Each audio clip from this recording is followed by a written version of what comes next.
This was one of the good parajumble questions on the mock. Let's read the text to find out what is the sequence then in this case. Now, when you start reading, you'll find out, and I can mark it for you.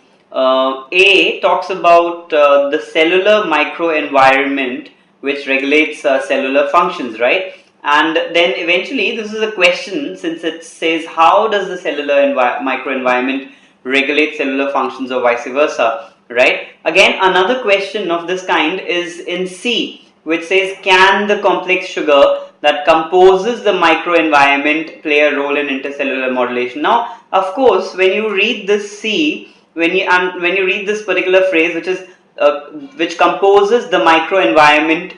Now, which microenvironment are we talking of? Of course, the one that we talked about in A. So we do get this mandatory pair that both questions should go along and that A should precede C, right? So that's one mandatory pair that we have here in this case. Now, if you start looking for A and C, you'll find that there were three options which had A and C. There was B, of course, which had A and C right there in the beginning. Then you had C, which is D, A, and C, and then even D said A, C, and then D, right? So we still can't, boil or let's say come down to one particular option. So let's read on. So was there any other sentence which talked about intercellular, or cellular levels and stuff like that? Yes, there was. It was this particular sentence here in D, which says the laboratory aims to understand various correlations at the cellular level and to use the knowledge to develop medicines for curing diseases, right? And then these are the questions which are posed, on the cellular level. So we have a clear-cut definition that it has to be D, in which the laboratory study is introduced and what the study aims at, and and it says that the area of the study is relationships at the cellular level, right? We can mark that here. It says see various correlations at the cellular level, and then this idea is further forwarded in A, where it mentions cellular microenvironment and cellular functions, and then C, which further talks about the same microenvironment. So we have a good clear understanding that it has to be D, A, and then C, right? How do we move on then?